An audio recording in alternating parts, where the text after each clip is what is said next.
Let's turn now to the liturgy for tonight. Let's begin to wind down in our study as we've been going just a little bit over.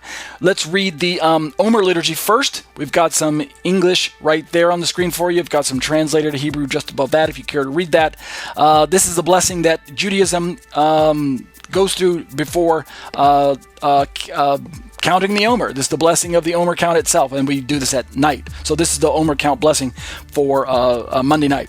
The English says, "Blessed are you, Lord our God, King of the universe, who has sanctified us with his commandments and commanded us concerning the counting of the Omer." And the Hebrew says, "Baruch atah Adonai Eloheinu melech haolam, asher kitshanu b'mitzvotai v'tzivanu al sefirat ha-Omer." Let's drop down now to the actual day that we're counting. In English it says, "Today is 37 days, which is 5 weeks and 2 days of the Omer." And over on the right side of the page, the Hebrew says, "Hayom Shiva Ushloshim Yom Shechem Chamisha Shavuot Ushnei Yamim La Omer." And that'll do it for the Omer reading blessing. Let's turn now to Ezekiel chapter 36. We've been reading down through this passage for our Omer count. We started in verse 22 a few weeks back, and we're working our way through to about verse 27 or so. So let's read these two verses tonight, verse 26 and 27, and we'll continue looking at this as well. We'll even look at some Jeremiah passages next week, perhaps. Ezekiel says, starting in verse 26, "And I will give you a new heart and a new spirit," right? This is why we're reading this, because of the forward-looking view towards Shavuot on the horizon, the celebration of the giving of the words of God at Pentecost, at Sinai, and the celebration of the outward spirit in Acts chapter 2, all take place on Shavuot. So we're looking at these spirit passages. "I," God says, "will give you a new heart, and a new spirit I will put within you. I will remove the heart of stone from your flesh and give you a heart of flesh."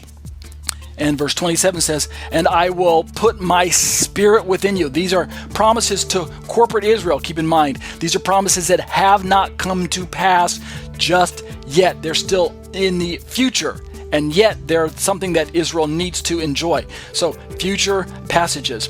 "I will put my spirit within you and cause you to do what? Walk in my statutes and be careful to obey my rules." Does God pour out his Holy Spirit so that the people will turn away from Torah? No. God pours out his Holy Spirit so that we can actually turn into being obedient to him, obedient to his word, and actually obedient to his written word, his Torah. And that's a wonderful thing for us. Let's look at the Hebrew over on the right side of the screen there. The Hebrew says, "V'natati lachem lev chadash v'ruach chadasha etain b'kira b'chem v'chasiti et lev ha'even Mibsarchem v'natati lachem lev basar." And verse 27 says, "V'et ruchi," and my spirit, ruchi eten b'kira b'chem, v'asiti et asher b'chukai telechu u'mishpatai tishmuru v'asitem." And that'll do it for the liturgy from the Tanakh. Let's turn real quick now to the liturgy from the Apostolic Scriptures. Romans chapter 14, starting in verse 7. Let's just read verse 7 and 8 tonight. Paul says, "For none of us lives to himself, and none of us dies to himself." Verse 8, "For if we live to the Lord, and if we die to the Lord. So then, whether we live or whether we die, we are the Lord's."